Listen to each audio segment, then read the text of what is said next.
బాలు మీనాని బయట పడుకోబెట్టాలని ప్లాన్ చేసి దొంగతనం అంటగట్టిన రోహిణి చెంప పగలగొట్టి నిజం బయట పెట్టిన శృతి.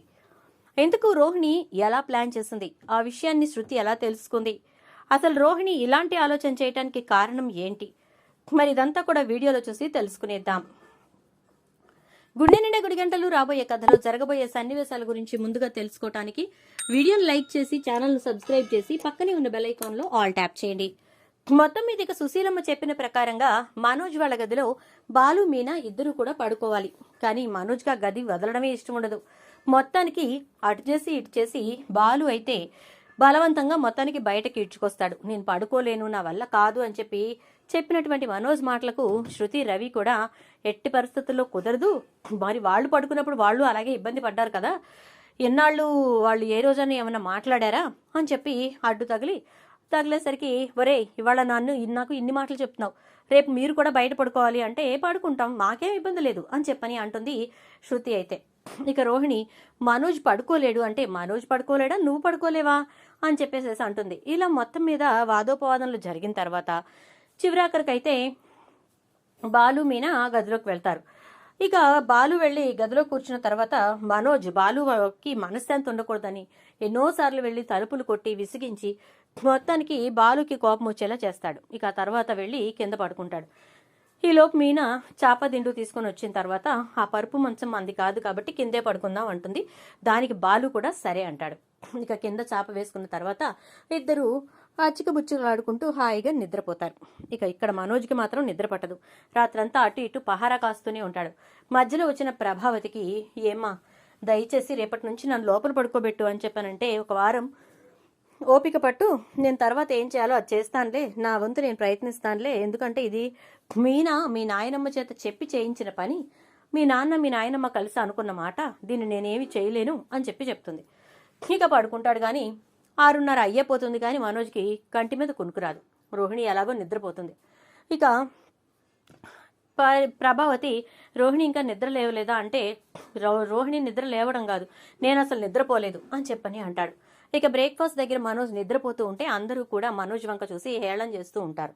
ముసిముసి నవ్వులు నవ్వుకుంటుంటే, ఇప్పుడు బిజినెస్ చేయాలి అంటే మనసు ప్రశాంతంగా ఉండాలి అని చెప్పేసి మాట్లాడుతుంటే, ఆలు లేదు చూలు లేదు, కొడుకు పేరు కోట్లింగం అన్నాడంట అంటే, కోట్లింగం కాదన్నయ్య సోమలింగం అంటాడు రవి, అదే లేరా నైటీలు వేసుకునేవాడా అని చెప్పి ఇక రవిని కూడా ఏడిపిస్తాడు బాలు.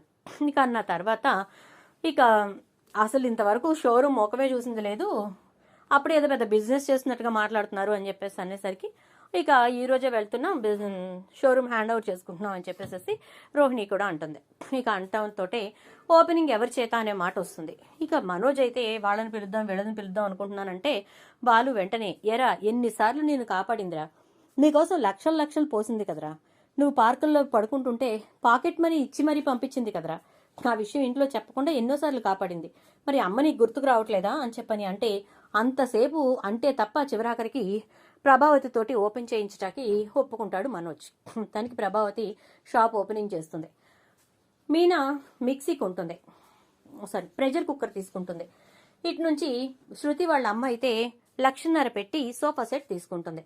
ఇక అందుకని శృతి వాళ్ళ అమ్మతోటే బోణీ చేయించాలి అని చెప్పేసి గొడవ పడుతూ ఉంటే, ఇక అప్పుడు ప్రభావతి, ఆవిడ కొన్న 1,50,000 ఎక్కువ లేక ఈవిడ కొన్న 5,000 ఎక్కువ, అందుకే ఆవిడతోటే మనం బోణి చేయించాలి అంటే, సత్యం మాత్రం మీనా చెయ్యి హస్తవాసి మంచిది, మీనాతోటి బోణి చేయించండి అంటూ ఉంటే, ఈలోపు శృతి కూడా మీనాతోటి చేయించండి, మన ఇంటి మనిషి మనకు చేయటం కరెక్ట్ కదా, మా అమ్మ ఎంత నాకు తల్లి అయినా తను మన ఇంటి మనిషి కాదు కదా అంటుంది. నువ్వు కూడా ఏంటమ్మా అంటూ ప్రభావతి అడ్డుకునేసరికి, వద్దంటీ మీనాతోనే చేయించండి అని చెప్పేసి అనేసరికి మీనా బోణి చేస్తుంది. ఇక అలా బోణి చేసిన తర్వాత ఇక కస్టమర్స్ వస్తూ వెళ్తూ ఉంటారనమాట. ఇదంతా కూడా చూస్తున్నటువంటి షాప్ ఓనర్ ఎవరైతే వీళ్ళకి అప్పచెప్పాడో ఆయన చాలా హ్యాపీగా ఫీల్ అవుతాడు. బాగా చేసుకో, వ్యాపారం ఎక్కడ తగ్గకుండా చాలా జాగ్రత్తగా మెయింటైన్ చేయి సరేనా అని చెప్పి ఇక షాప్ కీస్ హ్యాండ్ ఓవర్ చేసి వెళ్ళిపోతాడు.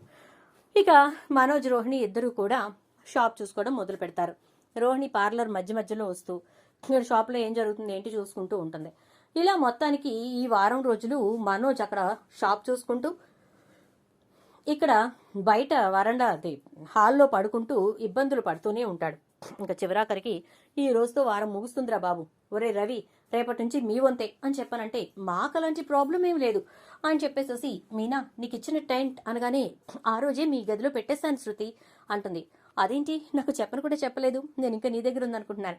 ఓకే ఓకే పర్లేదు అని చెప్పని అనగానే ఇక రోహిణి ఈరోజు రాత్రి మేము ఈరోజు ఒక్క రాత్రి పడుకుంటే ఇక రేపటి నుంచి మీరే అని చెప్పేసేసి అంటుంది. ఎస్, ఈరోజు రాత్రితో మీకు ఈ బయట పడుకునే పని పూర్తయిపోతుంది అని చెప్పేసేసి నాకు ఈ ఒక్క రాత్రి టైం ఉంది, ఇక మీదట ఎట్టి పరిస్థితుల్లోనూ మీనా బాలు మా గదిలోకి రాకూడదు, అలా చెయ్యాలి అంటే నేను ఒక స్టెప్ తీసుకోవాల్సిందే అని చెప్పేసేసి రోహిణి మనసులో అనుకుంటుంది. ఇక రాత్రికి ఇద్దరు కూడా బయట పడుకుంటారు. ఉదయాన్నే లేచిన తర్వాత ఎవరి పనులు వాళ్ళు మొదలు పెట్టేసుకుంటారు. మీనా వంటగదిలో ఉంటుంది, బాలు ఏమో కారు శుభ్రం చేసుకుంటూ ఉంటాడు. ఇక ఈలోపు రవి శృతి రెడీ అవుతూ ఉంటారు. ఇక్కడ మనోజ్ అయితే మంచం మీద పడుకుని ఆలోచిస్తూ ఉంటాడు. ఇక ఈ రోజు నుంచి దీని మీద నేనే పడుకుంటాను అని అంటే ఇప్పటి వరకు కూడా మీరు తప్ప ఎవరు పడుకోలేదు అనగానే ఆ బాలు మీనా పడుకున్నారు కదా అని చెప్పని అంటే వాళ్ళిద్దరూ కింద చాప వేసుకుని పడుకునేవాళ్ళు, ఎట్టి పరిస్థితుల్లోనూ మంచం మాత్రం యూజ్ చేయలేదు అని చెప్పని అంటే పోనీలే, అయినా వాడికి కింద పడుకోవటమే అలవాటు, వాడికి మంచాలు అవి ఎక్కడ సెట్ అవుతాయి అంటాడు మనోజ్. మనోజ్ అంటూ గట్టిగా అరుస్తుంది రోహిణి. ఏమైంది అనగానే నా మనీ కనిపించట్లేదు అని చెప్పని అంటుంది. మనీయా? మనీ ఏంటి అని చెప్పనంటే పార్లర్కి సంబంధించి 2 lakhs నేను ఇక్కడ పెట్టాను, అవి కనిపించట్లేదు అని చెప్పని అంటుంది. 2 lakhsా? ఎప్పుడు పెట్టావు? నాకు చెప్పలేదు అంటాడు మనోజ్. నీకు చెప్పకపోతే నేను పెట్టనట్టా అనగానే అయ్యో రోహిణి నేను అలా అనట్లేదు అని చెప్పని అనగానే మరి ఆ డబ్బు ఏమైపోయిందో ఏంటో, ఈ గదిలో మనం కాక ఇంకెవరున్నారని చెప్పి అలా అంటున్నావు అనగానే ఎలా అంటున్నావు ఆ మాట, మనం కాక ఇంకెవరున్నారని, రాత్రి ఎవరు పడుకున్నారు ఇక్కడ అని చెప్పని అంటుంది. నువ్వు ఎప్పుడు తెచ్చిపెట్టావు అని చెప్పని అంటాడు మనోజ్. నిన్న ఈవినింగే తీసుకొచ్చి పెట్టాను అని చెప్పి చెప్తుంది. ఇక వెంటనే బయటకు వచ్చేస్తుంది వ్యవహారం. ఇంటందరూ ఒకచోట గుమ్మి కొట్టడం, ఆ గదిలో డబ్బులు కనిపించట్లేదని, నిన్న సాయంత్రం తెచ్చిపెట్టానని, అవి పార్లర్కి సంబంధించిన డబ్బని గోలగోల చేస్తూ ఉంటుంది రోహిణి. ఇక ప్రభావతి అయితే నోటికొచ్చినట్టు మాట్లాడడం మొదలు పెట్టేస్తుంది. ఇదిగో దొంగ బుద్ధులు దీని తమ్ముడుకున్నాయి, అవే ఇది కూడా వేసుకొచ్చుకున్నట్టుంది. ఏమే ఆ డబ్బేమైంది అని చెప్పానంటే నన్ను అడుగుతారేంటత్తయ్య, నాకేం తెలుసు, తను తన గదిలో 2 లక్షలు పెట్టుకుందనే విషయం మాకేమన్నా తెలుసా? రాత్రి ఆ విషయం చెప్పినట్టయితే మేం కనీసం ఆ గదిలో అడుగు కూడా పెట్టేవాళ్ళం కాదు అని చెప్పని అంటుంది. చెప్పలేదు కదా అందుకోసం అని చెప్పి మాకు తెలియదని చెప్పేద్దాంలే అని చెప్పి శుభ్రంగా కొట్టేశావన్నమాట అని చెప్పని అంటుంది ప్రభావతి. ఏం మాట్లాడుతున్నారు అత్తయ్య, మాకేం అవసరం ఆ డబ్బు తీసుకోవడానికి, అసలు ఆ డబ్బుకి నాకు ఎటువంటి సంబంధం లేదు, మేమైతే తీయలేదు అని చెప్పని అంటుంది. ఇక వెంటనే బాలు కూడా అమ్మా నువ్వు నోటికొచ్చినట్టు మాట్లాడుకో, అసలు ఆ డబ్బులు ఎక్కడున్నాయో ఏంటో అవేవి మాకు తెలియని కూడా తెలీదు అని చెప్పని అనగానే బాగుంది అత్తయ్య, పోన్లే కదా ఉండడానికి రూమ్ ఇస్తే ఇప్పుడు మాకే ఎసరు పెట్టినట్టున్నారు. శృతి రేపు మీ గదిలో కూడా ఇలాంటి పరిస్థితే వస్తుందేమో చూసుకో అని చెప్పని అంటే అలాంటి పరిస్థితి మా గదిలో రాదులే అక్క, ఎందుకంటే మీనా అలాంటిది కాదు, బాలు అలాంటివాడు కాదు, నాకు ఆ నమ్మకం ఉంది అని చెప్పని అనగానే అంటే ఏంటి నేనేదో కావాలని చెప్పి వాళ్ళ మీద అబాండాలు వేస్తున్నాను అన్నట్టు మాట్లాడుతున్నావు అని రోహిణి అంటుంది. అవును నువ్వు కావాలనే అబాండాలు వేస్తున్నావు, ఆ విషయం క్లియర్ గా తెలుస్తోంది కదా, మళ్ళీ నువ్వేంటి ఏమీ తెలియనట్టుగా మాట్లాడుతున్నావు అని చెప్పి రోహిణి అనడంతో శృతి అనడంతో నేను కావాలని అబాండాలు వేస్తున్నానా అత్తయ్య, ఈ విషయం తేలాల్సిందే, తేలి తీరాల్సిందే అని అంటే ఈలోపు సత్యం వచ్చి ఏం జరిగింది అని చెప్పని అంటాడు. విషయం మొత్తం తెలుసుకొని చూడమ్మా మీనా బాలు అలాంటి పనులు చేసేవాళ్లు కాదు, ఒకవేళ నువ్వు ఎక్కడో పెట్టి ఎక్కడో వెతుక్కుంటున్నావేమో సరిగ్గా చూడు అని చెప్పని అంటే సరే మావయ్య మళ్ళీ వెతుకుతాను అని గదిలోకి వెళ్లి మొత్తం అన్ని పైకి కిందికి తీసి పడేసి ఇదిగోండి నా బీరువా మొత్తం ఖాళీ, ఎక్కడా ₹1 నోటు కూడా లేదు అని చెప్పని అంటుంది. ఇక్కడెందుకుంటాయి అంటుంది శృతి. ఏం మాట్లాడుతున్నావమ్మా, ఇక్కడెందుకుంటాయేంటి? ఓ మీనా వాళ్ళ దగ్గర ఉంటాయని చెప్పా నీ ఉద్దేశ్యం అని చెప్పని అంటుంది ప్రభావతి. మీనా వాళ్ళ దగ్గర ఎందుకుంటాయంటే మీరు మాట్లాడితే మీనా మీదకి వెళ్ళిపోతారేంటి, అవి ఎక్కడుండాలో అక్కడే ఉన్నాయి అని చెప్పని అంటుంది. ఏం మాట్లాడుతున్నావమ్మా శృతి అనగానే అవునత్తయ్య రోహిణి నిన్న పార్లర్ నుంచి 2 లక్షలు వచ్చిన మాట వాస్తవమే, తన గదిలోకి తీసుకెళ్లిన మాట వాస్తవమే, కానీ ఆ తర్వాత గదిలోంచి ఆ డబ్బు తీసుకుని బయటకొచ్చింది. తను తీసుకెళ్లడం నాకు తెలీదు, కానీ గదిలోంచి ఆ డబ్బు తీసుకురావడం నేను చూశాను. అలా తీసుకొచ్చి ఆ డబ్బుని బయటకు తీసుకుని వెళ్ళింది. ఏంటి ఈ డబ్బు ఎక్కడిది, ఈ డబ్బు తీసుకుని బయటకి ఎక్కడికి వెళ్తోంది అని చెప్పి నేను ఫోన్ వచ్చేసరికి ఫోన్ మాట్లాడుకుంటూ బయటకెళ్లి నుంచున్నాను. అంతలో తను నన్ను గమనించుకోకపోవటం వల్ల అక్కడ తను చేసిన పని నేను నోటీస్ చేశానని తను తెలుసుకోలేకపోయింది. తన ఫ్రెండ్ విద్యని పిలిచింది. తన ఫ్రెండ్ విద్య వచ్చి ఆ డబ్బు తీసుకుని వెళ్లిపోయింది. ఆటోలో వచ్చింది, ఆటోలోనే వెళ్లిపోయింది. తను వెళ్లి ఆటోలో కూర్చుని తనతో మాట్లాడి ఆ డబ్బుని విద్య చేతికిచ్చింది. తను హ్యాండ్ బ్యాగ్ లో పెట్టుకుంది.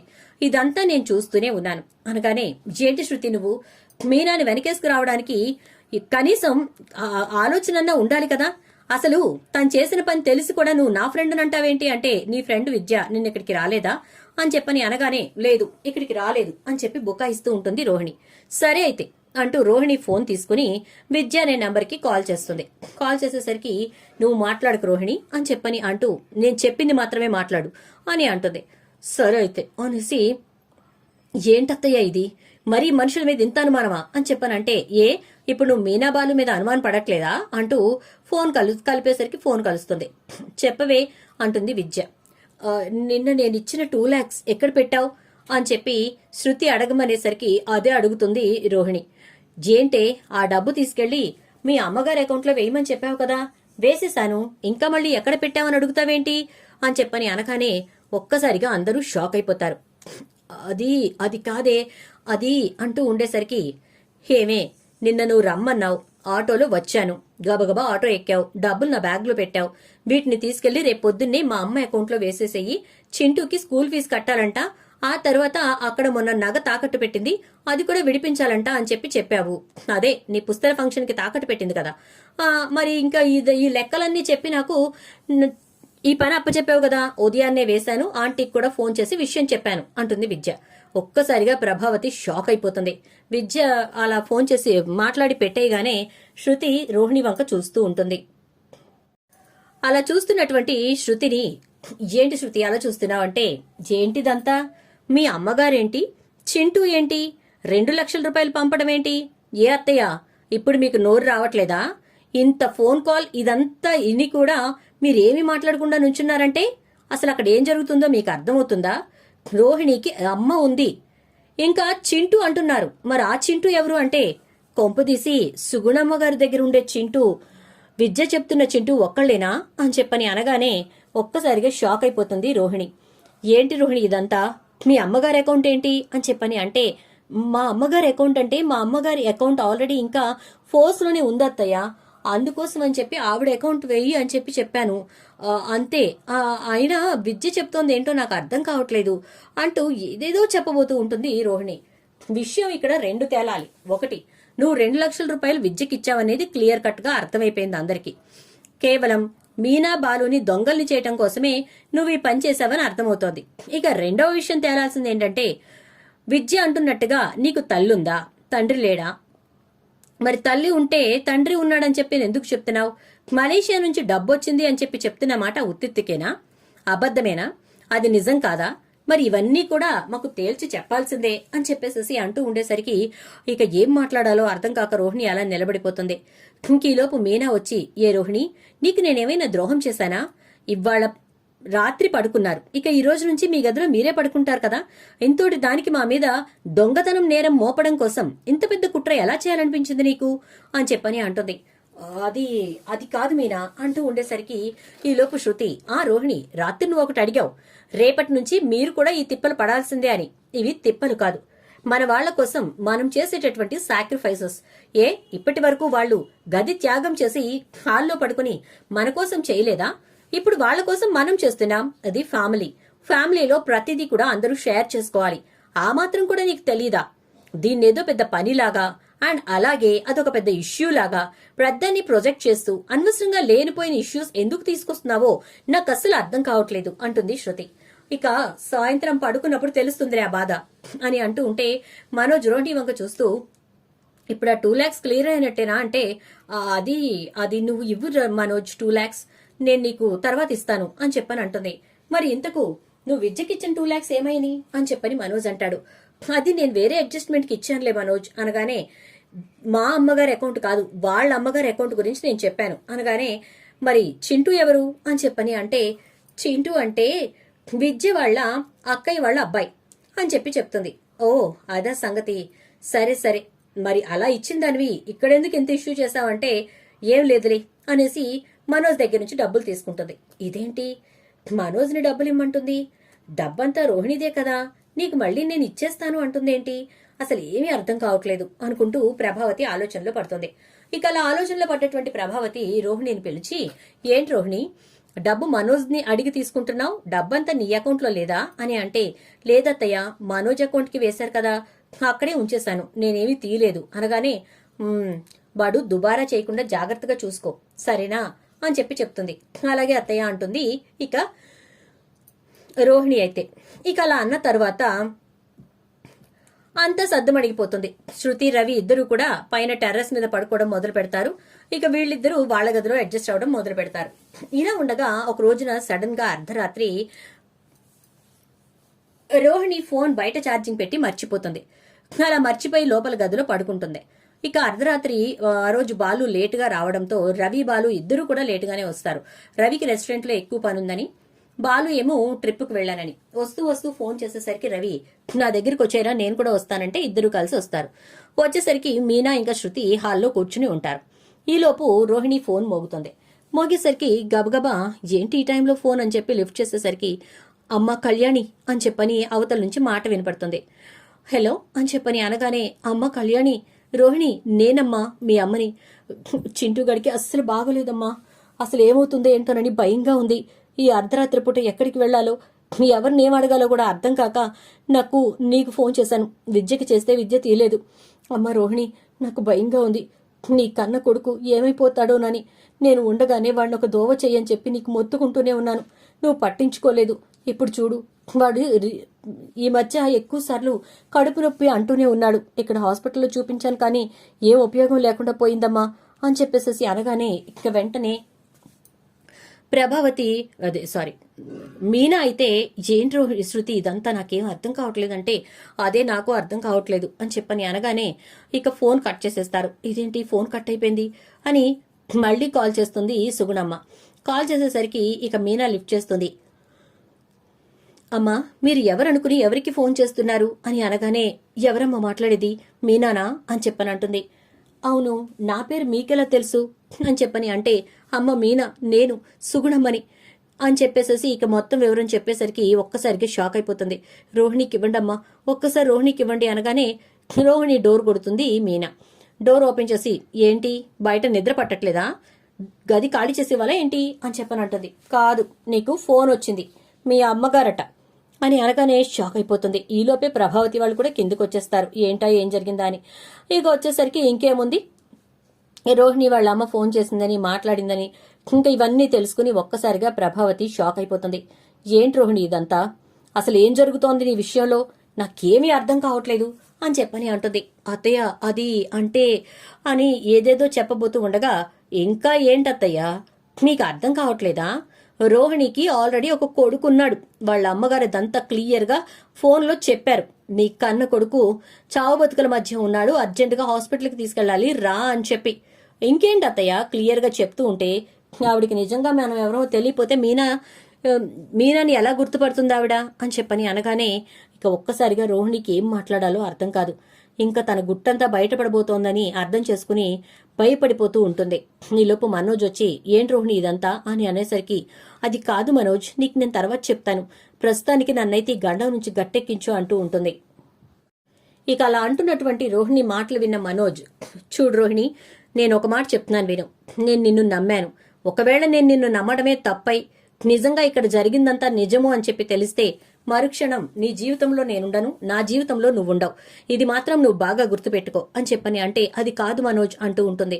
ఇక ఈలోపే మళ్ళీ రోహిణి ఫోన్ మోగేసరికి, నేను వస్తున్నా, అక్కడికే వస్తున్నా, హాస్పిటల్కి తీసుకుని వెళదాం, నువ్వు బయలుదేర్రా అని చెప్పి ఫోన్ పెట్టేసి, వెళ్తున్నా అత్తయ్య, నేను వచ్చిన తర్వాత మీ అందరితో మాట్లాడతా అంటూ గబగబా వెళ్లిపోతుంది. ఇక సత్యం ప్రభావతి వంక చూస్తూ, బావుందా, చాలా బావుందా, ఇప్పటి వరకు ఏదో ఒక రకంగా ఏదో ఒక రీతిలో కాస్త పరువుగా ఉన్నాననుకున్నాను.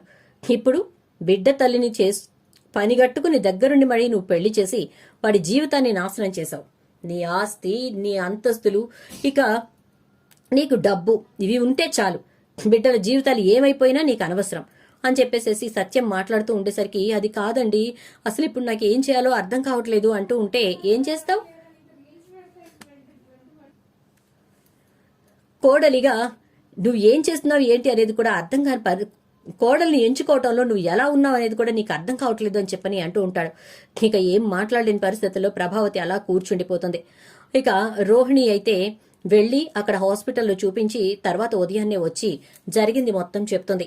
ఇక చెప్పిన తర్వాత సత్యం నువ్వు నీ గదిలోకి వెళ్ళమ్మా అని అంటూ ఇప్పుడు కోడలుగా తెచ్చుకున్నాక ఇలాంటి పరిస్థితి అని విడదీసేయటం విడాకులు ఇచ్చేయటం కరెక్ట్ కాదు, అర్థమైందా అని అంటే మనోజ్ నేను దీన్ని యాక్సెప్ట్ చేయడానికి టైం పడుతుంది నాన్న, దయచేసి నన్ను వదిలేసేయండి, ఇక నాతో ఎవరూ మాట్లాడకండి అని చెప్పని అంటూ మనోజ్ గదిలోకి వెళ్ళిపోతాడు. చూద్దాం మరి రాబోయే ఎపిసోడ్స్ లో ఏం జరుగుతుందో.